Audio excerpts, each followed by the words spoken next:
lepas pribadi Engkau yang berajak, Engkau yang berdaulat dalam kehidupan kami. Engkau juga Bapa kami yang baik, yang mengasihi kami, bahkan mengasihi kami sampai mati di kayu salib. Bagi dosa-dosa kami bersyukur. Waktu ini kami serahkan ke dalam tangan-Mu untuk merenungkan, membaca dan merenungkan sebagian dari firman Roh Kudus. Mari tolong kami supaya kami bisa mengerti dan menerapkannya dalam kehidupan kami. Berkati juga semua devices yang kami pakai, juga sinyal-sinyal internet yang ada di rumah kami masing-masing. Tuhan tolong tidak ada gangguan sehingga kami bisa konsen untuk beribadah di hadirat-Mu, mendengarkan suara-Mu. Terima kasih ya Tuhan, terima kasih untuk Bapak Ibu yang sudah hadir secara virtual pagi ini. Berkati satu persatu di rumah masing-masing dan berikan damai sukacita yang berkelimpahan dari surga. Karena itulah bagian kami mengikut Engkau. Betapa kami bersyukur. Terima kasih Bapak, terima kasih ya Tuhan. Kami serahkan waktu ini sepenuhnya dengan penuh ucapan syukur bahwa Engkau ada bersama kami dan mengajar kami, berbicara kepada kami. Ya Roh Kudus, tolong kami. Di dalam nama Yesus Tuhan Juru Selamat kami sudah berdoa dan mengucap syukur, dan kami orang percaya berkata, amin.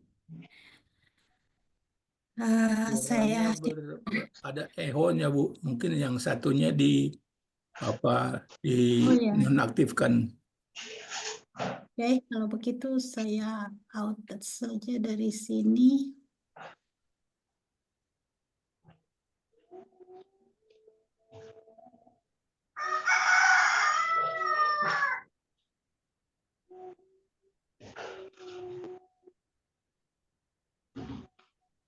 Ya, saya share screen. Oh ya, saya belum bisa.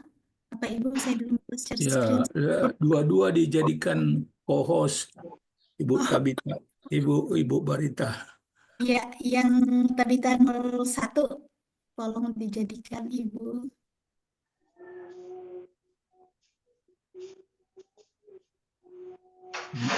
Satunya belum itu.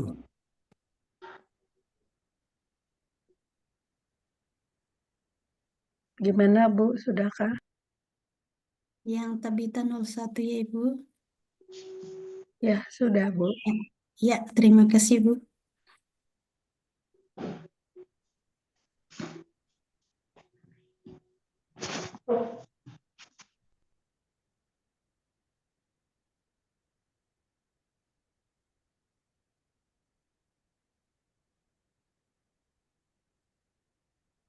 Sudah lihat screen saya ya Bapak Ibu ya? Belum terbuka Bu. Ya, memang sinyal saya ini yang... Nah, itu sudah. Oke, ya. Puji Tuhan bisa ya. Baik,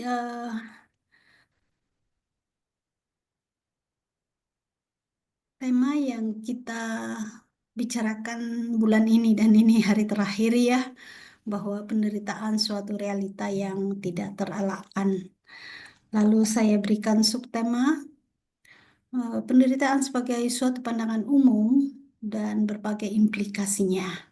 Ya, suatu pandangan umum dan berbagai implikasi dari penderitaan. Pikiran saya masih di bawah kepada Lukas 13. Saya pikir beberapa waktu yang lalu saya lupa apakah di Kingdom Family atau grup lain yang pernah minta saya untuk bicara juga, dan saya mengambil dari Lukas pasal 13. Nah, hari ini saya fokuskan ke pasal 13 ayat 1 sampai 5.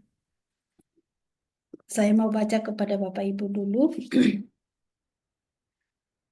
Lukas pasal 13 ayat 1 sampai 5. Demikian firman Tuhan. Nah, pada waktu itu datanglah kepada Yesus beberapa orang membawa kabar tentang orang-orang Galilea yang darahnya dicampurkan Pilatus dengan darah korban yang mereka persembahkan. Yesus menjawab mereka, "Sang kamu orang-orang Galilea ini lebih besar dosanya daripada dosa semua orang Galilea yang lain, karena mereka mengalami nasib itu. Tidak, kataku kepadamu, tetapi jikalau kamu tidak bertobat, kamu semua akan binasa atas cara demikian. Atau sang kamu ke-18 orang yang mati ditimpa menara dekat Siloam lebih besar kesalahannya daripada kesalahan semua orang lain yang diam di Yerusalem? Tidak, kataku kepadamu. Tetapi jikalau kamu tidak bertobat, kamu semua akan binasa atas cara demikian."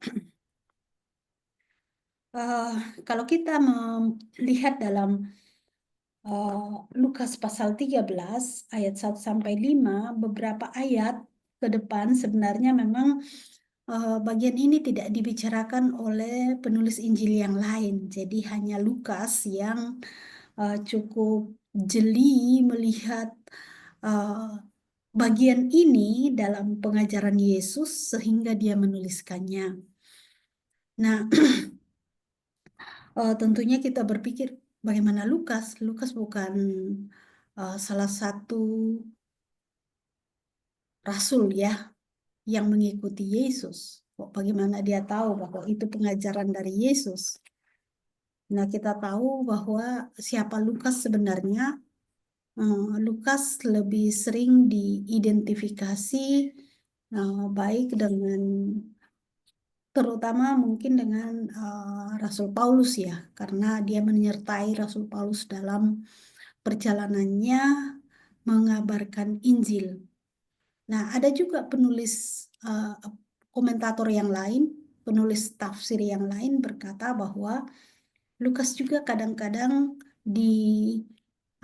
diidentikan dengan peneliti yang sangat ya, yang researcher ya, peneliti yang sangat teliti sehingga dalam pembukaannya di Kisah Para Rasul itu dia berkata bahwa aku sudah meneliti Injil yang lain, tulisan-tulisan yang lain, sehingga aku mengambil keputusan untuk menuliskan hal ini kepadamu. Nah, kemudian mulailah dia menuliskan kepada siapa itu, Theophilus ya, seorang tokoh Kristen tentunya di zamannya mungkin sesudah Tuhan naik ke surga. Jadi itu sekitar ya abad, masuk dalam abad pertama. Nah, jadi Lukas memang menulis tentang penderitaan, dan lebih jauh kita melihat tentang penderitaan adalah topik yang memang menarik ya.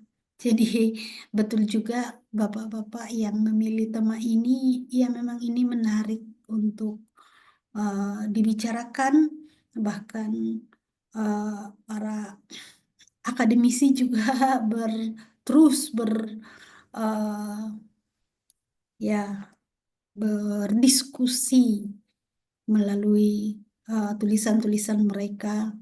Yang satu bertanya, yang lain menjawab, yang lain juga membantah dan sebagainya tentang topik penderitaan. Jadi tidak heran kalau Lukas sebagai seorang yang cukup pintar ya, karena dia seorang tabib, dan biasanya dalam zaman kita orang yang mengambil kedokteran di universitas pastilah orang-orang yang pintar dan kaya tentunya karena bayarannya begitu mahal. Nah, jadi kita bersyukur bahwa kita memiliki teks ini untuk kita pelajari tentang satu hal penting dalam kehidupan kita adalah pandangan terhadap penderitaan. Nah, kalau kita melihat di sini suatu pandangan umum tentang penderitaan itu dilihat dari ayat ini di pasal 13, Lukas pasal 13 ayat 2 dan 4. ayat 2 dan 4 itu sebenarnya jawaban Yesus kepada orang-orang yang datang melapor. Jadi mungkin saja bahwa pada waktu itu Yesus sedang berdiskusi tentang penderitaan, membicarakan tentang penderitaan, atau mungkin audiensnya datang bertanya kepada Yesus tentang penderitaan, karena kita tahu bahwa Yesus setiap kali mengajar selalu melibatkan audiensnya, ya. Apakah bertanya, apakah memberikan tanggapan atau berbuat mujizat dan lain-lain. Nah,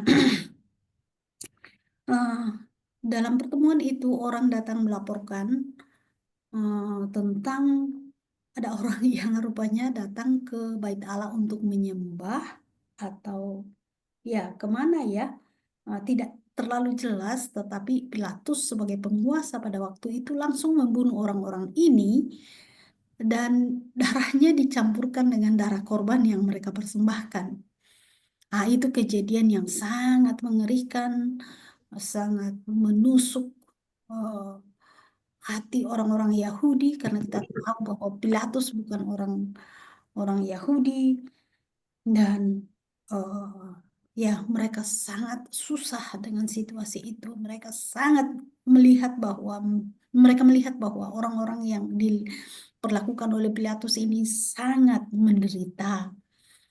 Nah, jadi mereka datang sampaikan kepada Yesus untuk meminta pandangan Yesus terhadap kejadian itu. Nah, lalu Yesus memberikan jawaban dalam ayat 2 itu. Nah, jawaban Yesus dilanjutkan dengan ayat 4. Dengan Yesus mengutip satu kejadian di mana terjadi kecelakaan. Dikatakan bahwa 18 orang mati ditimpa menara. Ya, kecelakaan, dan itu terjadi di dekat kolam Siloam. Jadi rupanya pastilah orang umum pada waktu itu tahu bahwa ada kejadian kecelakaan yang sangat mengerikan itu, 18 orang meninggal, ya. Dan Yesus mengutip kedua peristiwa itu untuk memberikan penjelasan atau pandangan Yesus sendiri tentang penderitaan. Sekaligus sebenarnya mengoreksi pandangan yang umum pada waktu itu bahwa penderitaan terjadi kepada orang-orang jahat. Artinya bad things happen to bad people. Mungkin juga bahwa sebagian besar orang Kristen yang masih memegang pandangan ini, ya. Tapi yang jelas bahwa ya pandangan umum pada waktu itu, ya, bad things happen to bad people. Jadi istilahnya teologi yang mereka pegang pada waktu itu. Nah, Yesus kemudian, ini slide saya yang nomor 5. Reaksi Yesus terhadap pandangan umum tentang penderitaan pada waktu itu ada 2. Yang pertama, Yesus menolak pandangan umum bahwa penderitaan terjadi kepada orang-orang jahat. Dengan kata lain, bad things happen to bad people. No, ya. Yesus menolak pandangan ini. Kita juga ingat ketika dia berbicara tentang, saya pikir orang buta sejak lahirnya, ya. Dan murid-muridnya bertanya bahwa dosa siapakah? Dosa orang tuanya atau dosa dia sendiri sehingga terjadi hal yang menyedihkan ini. Ya, maaf, saya lupa apakah itu orang yang buta sejak lahir atau orang yang mute, orang yang tidak bisa bicara. Saya tidak terlalu ingat kisah ya di mana muridnya bertanya bahwa Jadi muridnya juga masih berpegang pada pandangan umum waktu itu bahwa bad things happen to bad people. Hal penderitaan terjadi kepada orang-orang jahat. Nah, dan kesempatan itulah Tuhan juga menyangkal ya bahwa bukan dosa dia, bukan dosa orang tuanya, tetapi hal ini terjadi supaya Allah dipermuliakan. Ya, jadi kita sudah melihat bahwa Yesus mau mengoreksi pandangan umum dan juga kalau masih terjadi sampai hari ini bahwa penderitaan itu dialami oleh orang-orang jahat. Kita mengingat bahwa ya memang dosa dan penderitaan di Taman Eden itu bersamaan karena Tuhan sudah berkata bahwa engkau akan menderita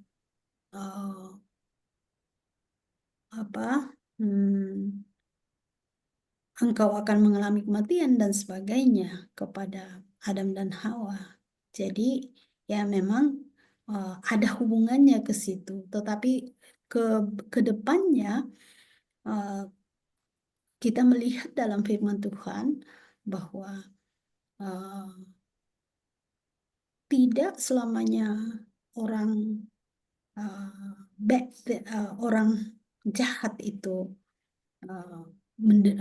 menderita atau penderitaan hanya dialami oleh orang-orang jahat, karena kemudian kita bandingkan dengan apa yang dialami oleh Ayub juga ya. Oke. Ya, terlalu banyak bicara di situ Bapak Ibu. Yang kedua, Yesus memanggil orang-orang yang memberikan laporan tentang mereka yang menderita untuk bertobat. Jadi orang yang datang memberikan laporan ini, jadi Tuhan mengalihkan dari hal laporan itu dengan suatu hal yang paling penting adalah pertobatan. Jadi inilah pandangan Yesus yang paling utama ya, bahwa tidak selamanya orang yang menderita itu orang itu kemudian dia jahat ya. Yesus juga memanggil orang yang datang untuk memberikan laporan tentang orang-orang yang menderita itu bahwa mereka harus bertobat.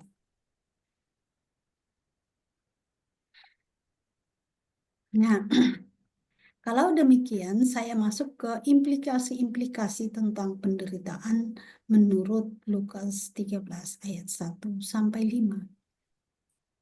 Yang pertama, bahwa Allah berdaulat atas penderitaan maupun kematian. Kalau melihat lebih jauh tentang kitab Ayub, Bapak Ibu yang pernah mempelajari dari awal sampai akhir, kita tahu bahwa Tuhan tidak memberi jawaban kepada Ayub mengapa dia menderita. Ya, yang dia sampaikan bahwa dia bertanya banyak bahwa apakah Ayub engkau sungguh mengenal aku? Demikian Allah berkata kepada Ayub. Artinya bahwa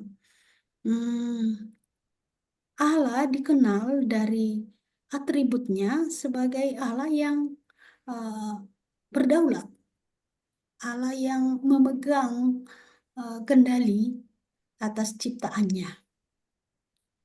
Dan dalam hal ini bagi kita bukan sebagai sesuatu yang menyedihkan kita, tetapi sebaliknya memberikan kita sukacita bahwa Bapa kita tahu apa yang Dia lakukan bagi kita dan juga bagi dunia ini. Nah, itu hanya bisa terjadi kepada orang yang sudah bertobat.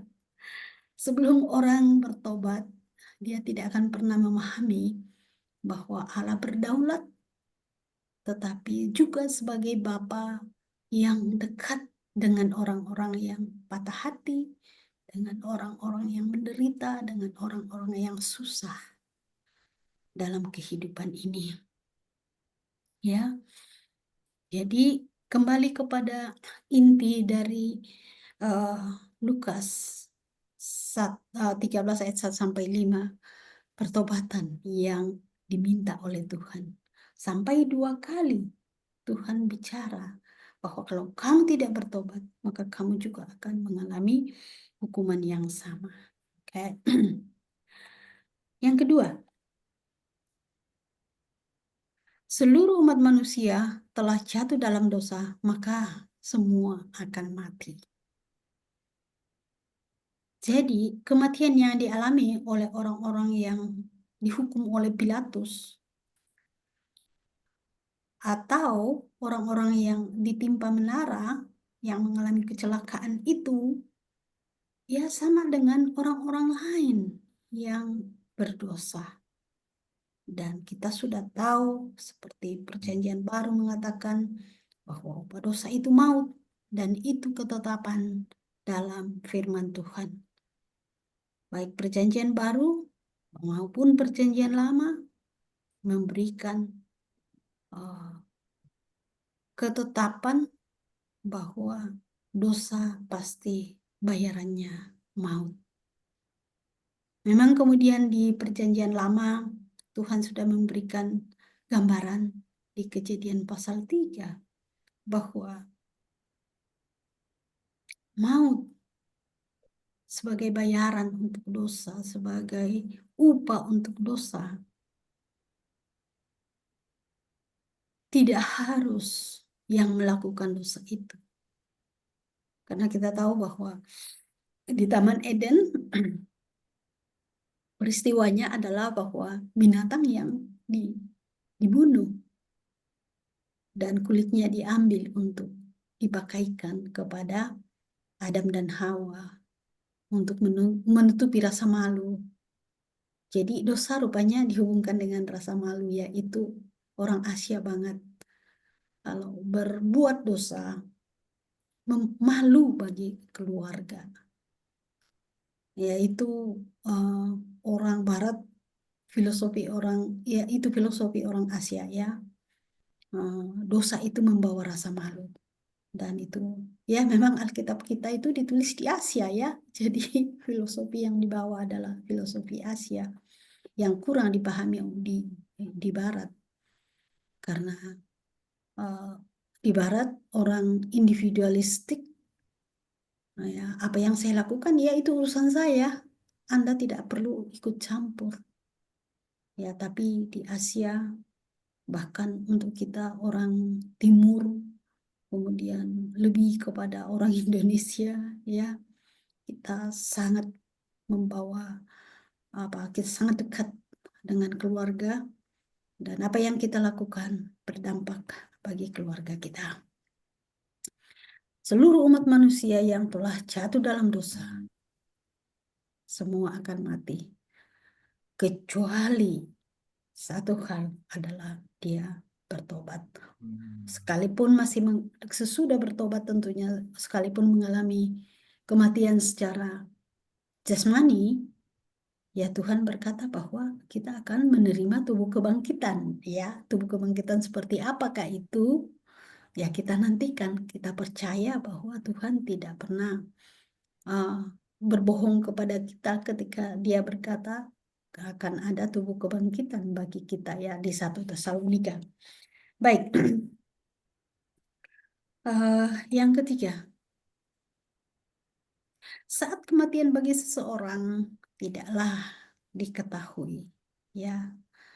Jadi orang yang datang dalam kisahnya, orang datang untuk worship ya, menyembah kepada Tuhan. Dalam saat itulah mereka dibunuh oleh Pilatus, penguasa Romawi pada waktu itu ya. Kemudian juga apakah ada kemungkinan bahwa orang pergi piknik ke kolam Siloam pada waktu itu dan tertimpa menara yang jatuh. Dan ya suatu kenyataan bahwa kematian kita adalah hal yang tidak pernah kita ketahui.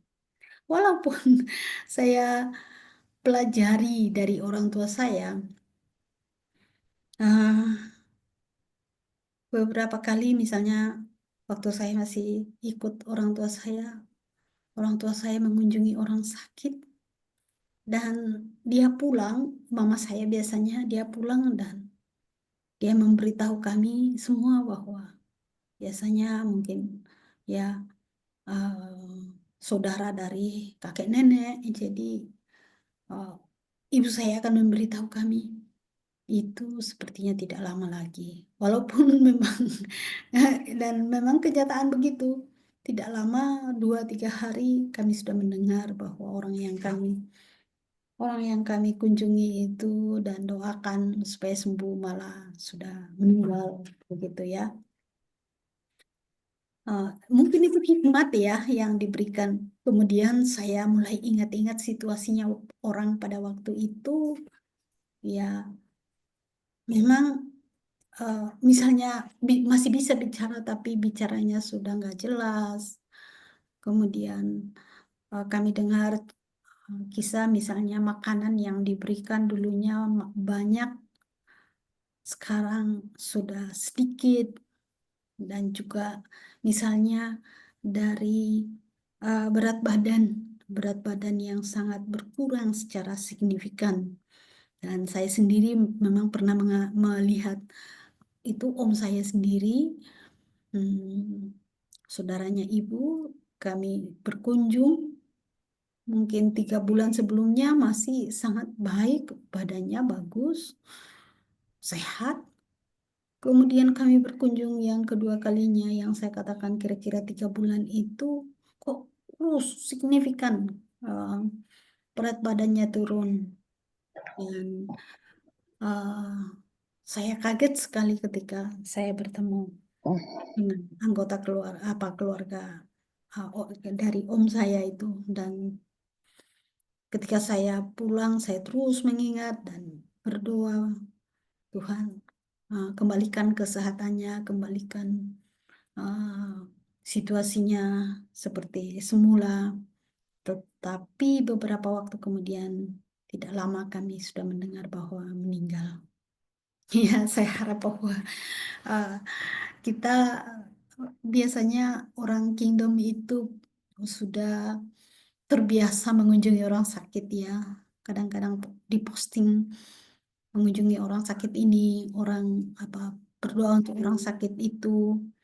Ya, kiranya kita diberikan juga hikmat untuk mengetahui hal-hal seperti itu, ya.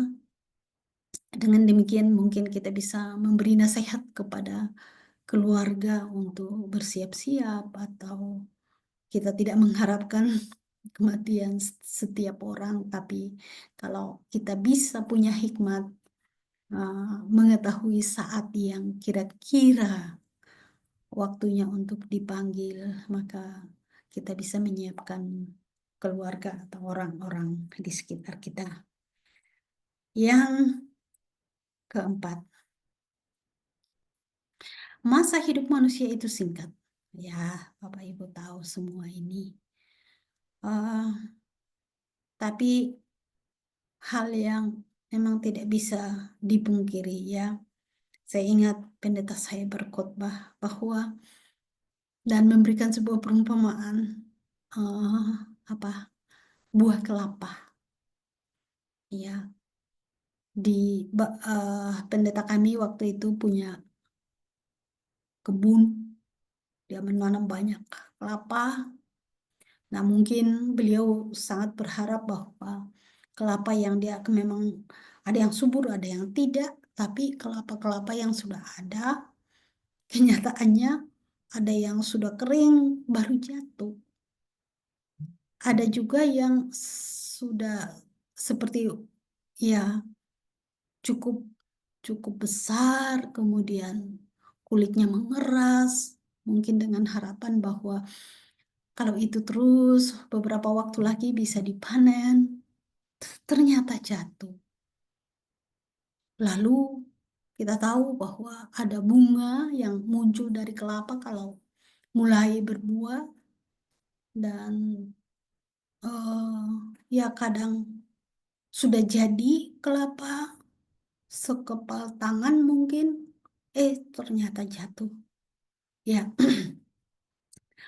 dari situ kita mengerti bahwa ya memang masa hidup manusia itu singkat dan betapa hal yang kalau memang hanya singkat, maka tentunya hal-hal yang sangat penting yang kita mau lakukan dalam kehidupan ini. Berikut yang kelima, hal yang paling penting dalam hidup seorang manusia adalah bertobat. Kita punya anak dan kadang kita juga bertanya kepada orang muda, ya, apa yang paling penting yang bisa dia lakukan dalam kehidupan ini. Nah, kita mungkin mendapat berbagai jawaban. Tapi saya pikir tidak ada yang berkata bahwa ya kalau bisa langsung mati atau ya melakukan hal-hal yang berakibat fatal bagi dirinya. Tapi rata-rata akan berkata bahwa ya kalau bisa mau jadi dokter, mau jadi apa, mau melakukan ini dan itu dan sebagainya. Kemudian kalau di tempat kami, karena kami dekat dengan Gunung Slamet, itu gunung aktif juga, gunung berapi yang aktif, tapi belum ya belum ada sih tanda-tanda bahwa pernah ada asap keluar atau apa ya. Jadi masih tertutup betul, puji Tuhan. Kami berharap bahwa akan tetap seperti itu. Nah, jadi banyak anak muda yang naik ke sana, tapi karena di bawahnya juga itu lereng-lereng di bawah, lembah-lembah di bawah itu adalah berhutani. Jadi sering berhutani yang mengambil tindakan-tindakan preventif, misalnya kalau ada bahaya-bahaya di sana, jadi jalan untuk naik pendakian itu ditutup. Tapi memang tidak disangkali juga bahwa banyak pendaki gunung yang pada akhirnya menemui ajal di pendakian itu, ya. Kita juga tahu banyak peristiwa dari Gunung Everest, misalnya orang yang mendaki di sana, kemudian kemudian meninggal karena jatuh atau memang tidak tahan terhadap cuaca dan akhirnya dibiarkan saja begitu, ya, tidak ada yang bisa mengambil ke sana dan akhirnya ya pasti keluarganya susah sekali. Jadi maksud saya, hal-hal seperti itu, mendaki gunung, banyak orang yang berpikir bahwa itu penting dilakukan dalam kehidupannya, yang walaupun pada awalnya menemui ajal, pada akhirnya menemui ajal. Wow, saya pikir saya tidak akan pernah berminat, ya tidak juga karena memang udah berumur ya, tidak berminat untuk mendaki gunung, ya. Banyak lagi hal-hal lain yang orang berpikir bahwa perlu dia lakukan dalam kehidupannya, kiranya tidak membawa ajal. Tapi bagi Tuhan, nasihat dari firman Tuhan yang paling utama kita lakukan dalam hidup ini adalah bertobat. Dan bertobat tentunya Bapak Ibu pasti sudah paham bahwa bertobat artinya meninggalkan kehidupan lama, dan itu seperti berbalik. Kalau orang jalan, mungkin mobil Bapak Ibu nyetir dengan kecepatan cukup tinggi 100 km per jam di tol, saya melihat, saya berpikir bahwa orang-orang yang seperti mendaki gunung begitu itu sedang sebagaikan orang yang menyetir mobil 100 km per jam di jalan tol. Kemudian sadar bahwa dia sedang menuju malapetaka, maka dia harus berhenti dan berbalik. Itu suatu hal yang sangat berisiko dilakukan, kecepatan tinggi dan mengerem kendaraan. Kemudian berbalik lagi.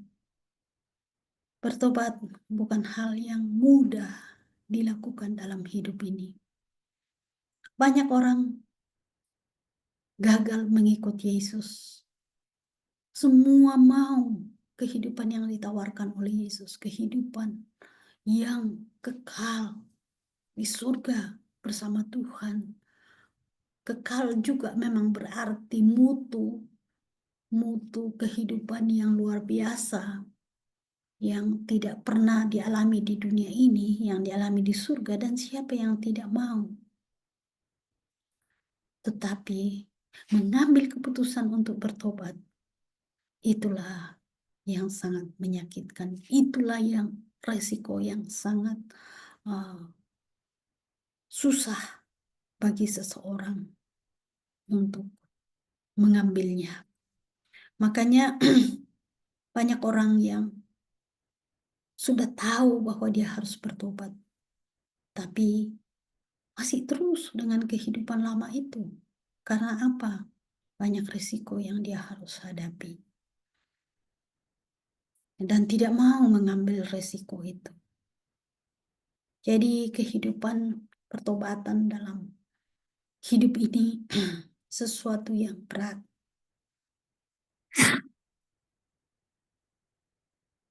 Orang-orang yang tanda-tanda untuk orang yang bertobat biasanya misalnya dulunya perokok, tiba-tiba bisa berhenti tidak merokok. Dulunya adalah peminum alkohol, bisa tiba-tiba berhenti. Tapi tidak semua orang begitu. Ya. Nah, itu apa? Tanda-tanda pertobatan yang mungkin bisa langsung dilihat. Tetapi bagi orang Kristen yang sering terjadi adalah tidak mau bertobat dari hal-hal yang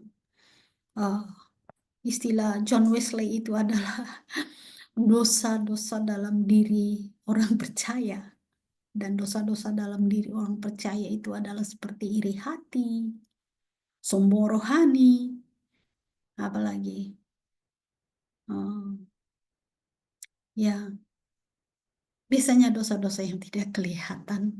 Jadi bisa dengan sangat saleh beribadah dimanapun, di gereja, di persekutuan, ya mengangkat tangan, tapi ada motivasi, misalnya ada cincin berlian dengan harga miliaran di tangan atau di jarinya. Ya, jadi diangkat-angkat, duduk di depan. Ya, bagi saya, ya tentunya ya tidak dilarang hal seperti itu, tetapi yang paling utama apa motivasinya. Jadi kehidupan pertobatan baik untuk mengambil saat untuk bertobat, sesuatu yang menyakitkan.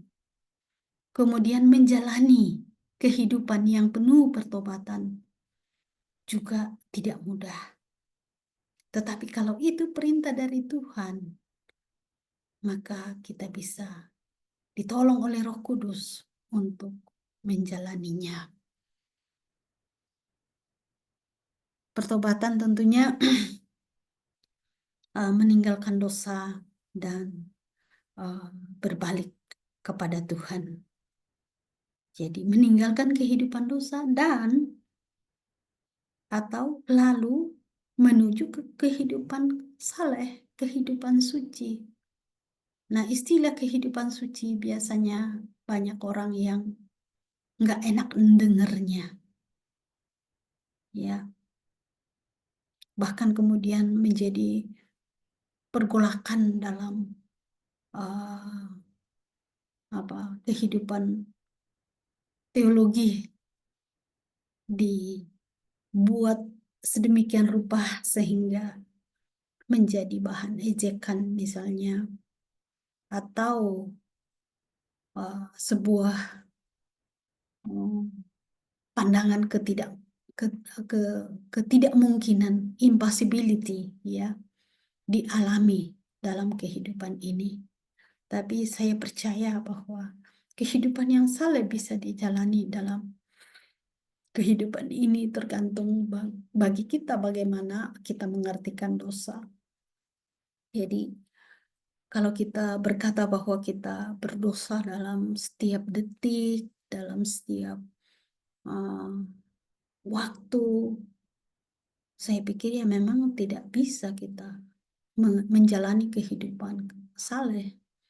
Tapi kalau kita melihat dosa sebagai pelanggaran yang dengan sengaja kita lakukan kepada hukum Tuhan, kepada perintah Tuhan, seperti yang terjadi di Taman Eden, maka tentunya kita bisa ditolong oleh Roh Kudus untuk menghindari itu dalam hidup kita. Kita tahu itu dosa, ya jangan dilakukan. Dan kalau kita tidak melakukan dosa, ya karena kita sudah menerima Kristus sebagai Tuhan dan Juru Selamat kita, maka ada kesempatan bagi kita untuk hidup saleh atau hidup suci, sama seperti Kristus hidup di muka bumi ini. Kristus juga diperhadapkan kepada berbagai situasi di mana dia bisa mengambil keputusan untuk melawan perintah Tuhan. Misalnya ketika dia dicobai untuk berbuat dosa, untuk menunjukkan siapa dirinya, tapi itu bukan maksudnya dia datang. Dengan kata lain, Yesus bisa dialihkan dari tujuannya datang ke dunia ini.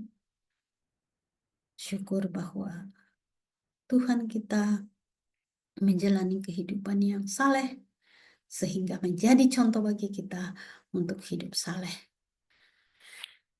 Next, mungkin ini yang terakhir Bapak Ibu adalah manusia yang tidak bertobat akan dihukum. Sudah jelas dari firman Tuhan bahwa hukuman menanti orang yang tidak bertobat.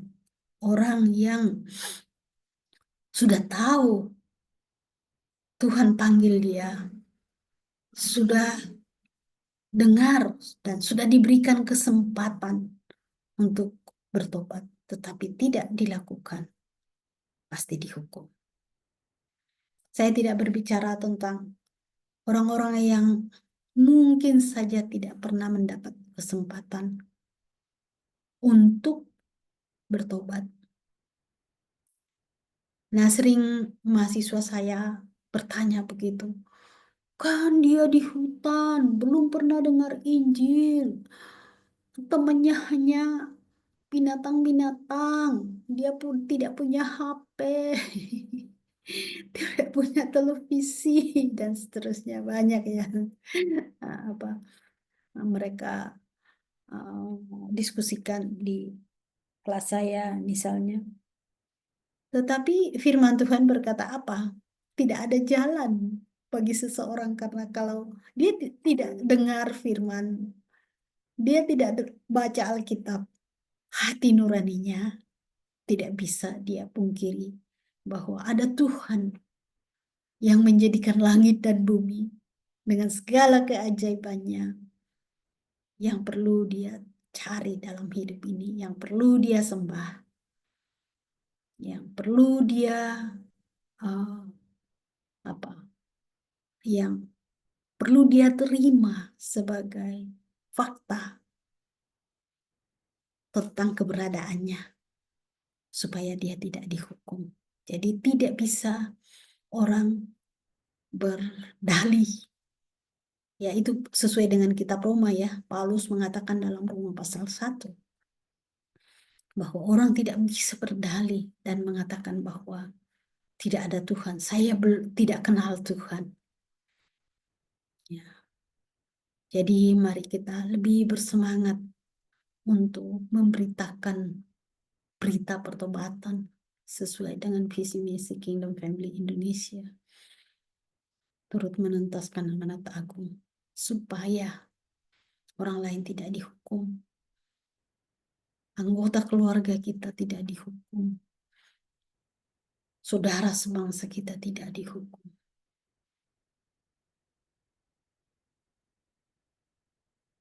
Ada kesempatan, selagi ada kesempatan, mari kita beritakan berita pertobatan itu. Penderitaan, saya mengambil kesimpulan bahwa penderitaan dilihat dari sisi atau kacamata Tuhan. Kalau Tuhan pakai kacamata ya. Artinya bahwa sepertinya penderitaan akan dipahami sepenuhnya ketika kita sudah meninggalkan dunia ini. Ya, Yesus tidak memberikan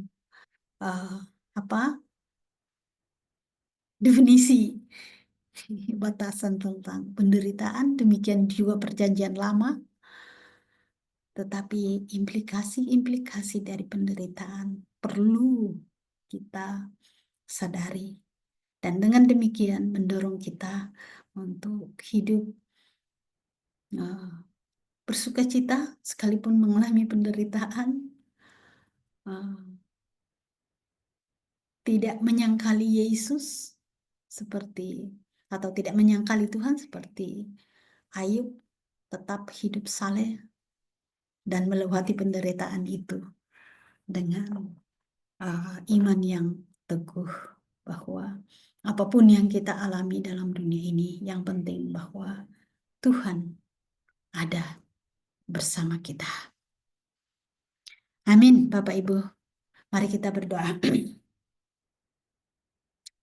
Bapa Surgawi, kami bersyukur untuk firman-Mu. Terima kasih untuk firman-Mu yang menuntun kami, menolong kami, memberikan pemahaman bagi kami tentang penderitaan yang kami alami dalam dunia ini. Satu hal yang Engkau tegaskan kepada kami bahwa kami harus bertobat. Baik saudara-saudara kami, saudara sebangsa kami yang belum bertobat, ya Tuhan, kami membawa mereka ke hadirat-Mu. Bahwa pakailah situasi-situasi dalam kenyataan kehidupan mereka. Terutama situasi penderitaan, ketidaknyamanan dalam kehidupan ini. Untuk mengingatkan mereka bahwa ada Engkau, Allah yang hidup, Tuhan dan Juru Selamat kami,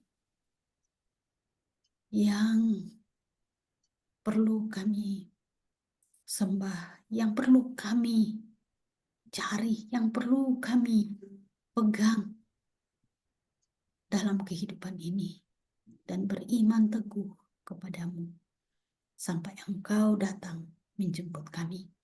Tolong kami, Kingdom Family Indonesia, untuk maju melaksanakan visi misi yang Engkau sudah berikan. Dan sekalipun ada banyak tantangan, penderitaan, kekecewaan mungkin, tetapi hal itu kami serahkan ke dalam tangan-Mu. Engkau adalah penyembuh dari luka yang ada, kesakitan yang ada. Di dalam-Mu lah kami memperoleh semua kesembuhan dan pemulihan. Dan sesudah itu kami juga akan maju dalam iman kami. untuk terus memberitakan pertobatan bagi warga kami, bagi orang-orang di sekitar kami, dan bagi bangsa kami, bahkan bagi dunia ini. Terima kasih Tuhan. Terima kasih. Kami haturkan doa ini dengan penuh ucapan syukur melalui Tuhan kami Yesus Kristus, Juru Selamat kami yang hidup. Haleluya. Amin. Amin. Amin. Terima kasih, Bu.